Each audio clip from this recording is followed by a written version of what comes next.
하나님이 아벨의 제사는 받으시고 가인의 제사는 받지 않으셨습니다.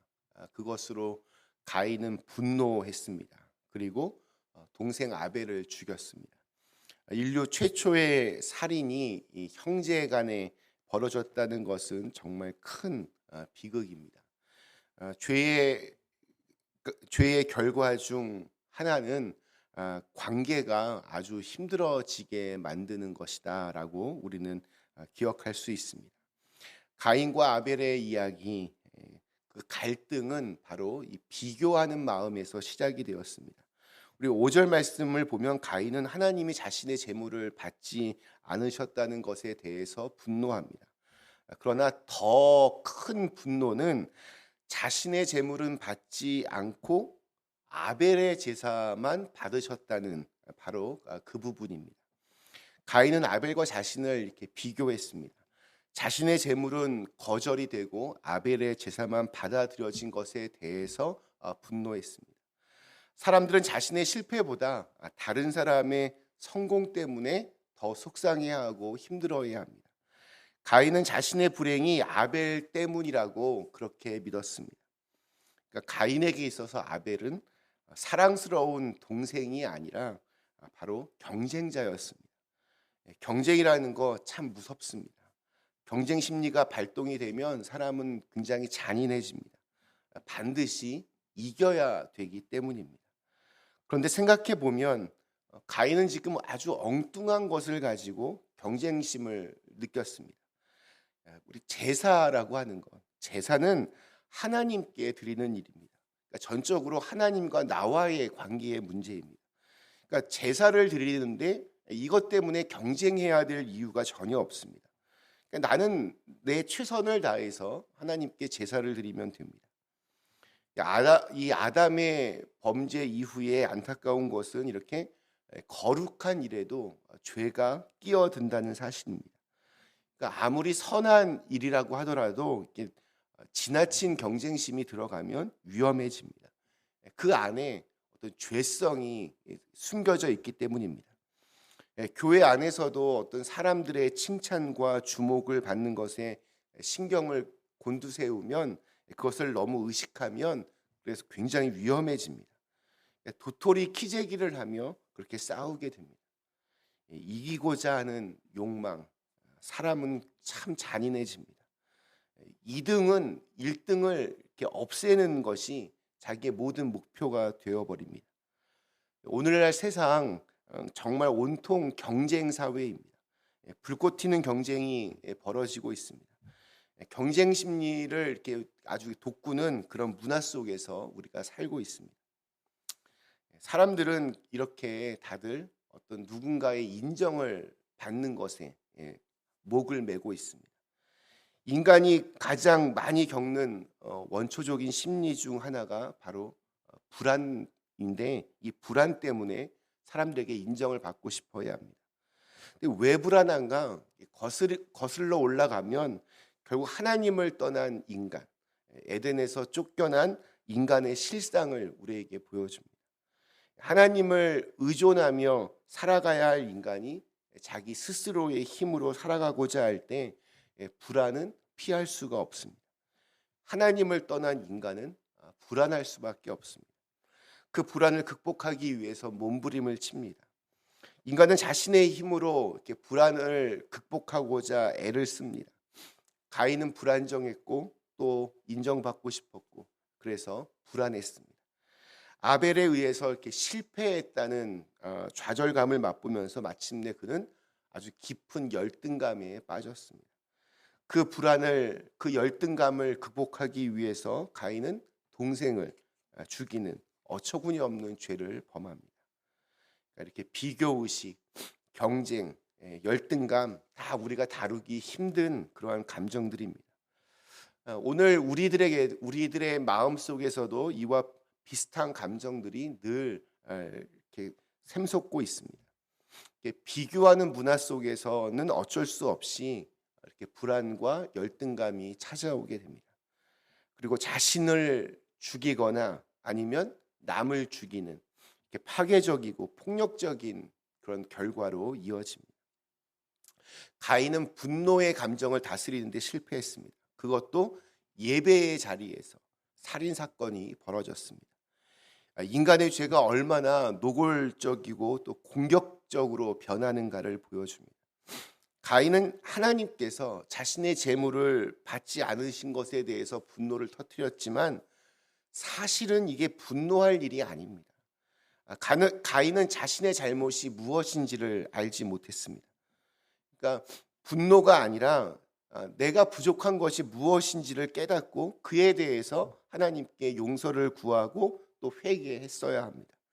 가인의 모습에서 우리는 이 죄인의 한계를 보게 됩니다. 죄인은 자신의 모습을 보지 못합니다. 가인은 자신의 진짜 모습을 보지 못해서 이렇게 잘못된 분노를 드러냈고 살인을 저지릅니다. 가인의 이러한 모습에 대해서 하나님은 마지막 7절에서 이렇게 말씀하십니다. 네가 선을 행하면 어찌 낯을 들지 못하겠느냐. 선을 행하지 아니하면 죄가 문에 엎드려 있느니라. 죄가 너를 원하나 너는 죄를 다스릴지니라. 표준 세번역 말씀은 좀 더 이렇게 이해하기 쉽게 이렇게 번역을 합니다. 네가 올바른 일을 하였다면 어찌하여 얼굴빛이 달라지겠느냐. 네가 올바르지 못한 일을 하였으니 죄가 너의 문에 도사리고 앉아서 너를 지배하려고 한다. 너는 그 죄를 잘 다스려야 한다. 가인은 그러니까 옳은 일을 하지 않았기 때문에, 선을 행하지 않았기 때문에 얼굴을 들지 못하고 있다. 그리고 얼굴빛이 변했다. 이렇게 지적하고 계시는 겁니다. 여기서 말씀하시는 선, 올바른 일은 히브리어로 야타브라는 동사를 사용하는데 좋게 하다, 잘하다, 누구로 하여금 이렇게 용납되게 하다라는 뜻을 가지고 있습니다. 즉 하나님께 용납되도록 하나님이 받으실 만큼 잘 하는 것을 뜻합니다. 그러나 가인은 그렇게 할 수 있었음에도 불구하고 그렇게 하지 않았습니다. 이것을 달리 표현하면 제사를 중요하게 여기지 않았다는 것을 말합니다. 그것을 잘 아시는 하나님은 그와 그의 제사를 받지 않으셨고 그에 대하여 그는 불같이 분노하며 안색이 이렇게 변하게 된 것입니다. 하나님은 가인에게 선을 행하지 않으면 죄가 문에 엎드려 있다 하시면서 죄가 너를 원하나 너는 죄를 다스리라 라고 말씀하셨습니다. 자, 이게 무슨 말일까? 우선 선을 행하지 않으면 죄가 이렇게 문에 엎드려 있다라는 구절을 우리 영어 성경 NIV에서는 이렇게 번역을 합니다. If you do not do what is right, 그러니까 내가 옳은 것을 하지 않으면 sin is crouching at your door. 그러니까 죄가 내 문 앞에서 이렇게 웅크리고 있다. 마치 호랑이가 먹잇감을 노리고 조용히 웅크리고 있는 것처럼 우리가 옳은 일을 하지 않으면, 선을 행하지 않으면 죄가 문 앞에서 우리를 삼키려고 이렇게 웅크리고 보고 있다는 것입니다. 그러니까 굉장히 의미심장합니다. 우리가 그리스도 예수 안에서 새로운 피조물로서 주님을 위해서 선을 행하지 않으면, 옳은 일을 하지 않으면 마치 호랑이가 먹잇감을 노리고 그 먹잇감 앞에서 조용히 웅크리고 있다가 그 순식간에 그 먹잇감을 이제 잡아먹는 것처럼 죄가 우리 마음 문 앞에 앉아 있다가 우리가 주님이 주신 사명대로 살지 않으면 우리를 집어 삼켜서 우리로 하여금 죄를 짓게 만든다는 겁니다. 지금 우리 문 앞에는 우리 요한계시록 3장 말씀처럼 예수님께서 우리의 마음 문을 두드리고 계실 뿐만이 아니라 사탄도 마치 웅크리고 있는 이 사자처럼 우리 마음 문 앞에 엎드려서 우리의 옛사람을 자극해서 우리로 하여금 다시 죄를 짓게 만들고 있습니다. 우리 사울 왕과 다윗, 처음에는 굉장히 좋은 관계였습니다. 다윗이 얼마나 좋고 사랑스러웠는지 사울은 자신의 딸을 다윗에게 주어서 다윗을 자신의 사위로 만들었습니다. 다윗이 자신을 위해서 전쟁터에 나가 승리할 때마다 사울도 마음이 좋았습니다. 그러나 사울은 어느 날 아주 우연히 들은 노랫소리에 마음이 흔들리기 시작합니다. 그 사이에 균열이 생기기 시작합니다.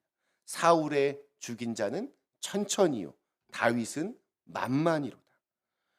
어떤 다윗과 사울을 비교하는 그 노랫소리, 그 비교하는 마음이 사울에게 들어왔고 시기와 질투에 눈이 멀게 되었습니다. 그때부터 사울은 무너지기 시작했습니다. 평생을 다윗 한 명 죽이는 일에 자신의 모든 인생을 다 바쳤습니다. 결국 악령이 그를 지배하였고 또 그 역시 비극적인 죽음을 맞이하게 되었습니다. 하나님은 죄가 너를 원하나 너는 죄를 다스리라 라고 말씀하십니다. 죄는 늘 우리 주변에 이렇게 웅크리고 우리를 노리고 있습니다. 호시탐탐 기회를 엿봅니다. 우는 사자와 같이 우리를 집어 삼키려고 합니다. 죄를 다스릴 수 있어야 되는데 그게 내 힘과 능력으로는 가능하지 않습니다. 그래서 주님의 능력을 힘입어야 됩니다. 그때만 가능합니다. 또한 주님에게 우리의 시선을 집중할 때 그때에만 가능합니다. 한희철 목사님이 소개하는 우리가 버려야 할 마음 오늘 8번째는 바로 이 비교하는 마음입니다. 다른 사람의 어떤 인정과 평가에 우리가 자꾸 집착하면 우리 마음 문 앞에서 웅크리고 있는 죄에게 공격을 당합니다. 그러나 하나님의 인정과 평가에 더 우리의 마음을 쓴다면 우리는 비로소 자유할 수 있게 됩니다. 오늘 우리에게 주신 하루 우리 성령의 도우심을 간구하며 주님과 함께 동행함으로 죄를 능히 이기고 다스릴 수 있는 그리밀 가족들 되시기를 주님의 이름으로 간절히 축원합니다. 잠시 함께 기도하시겠습니다.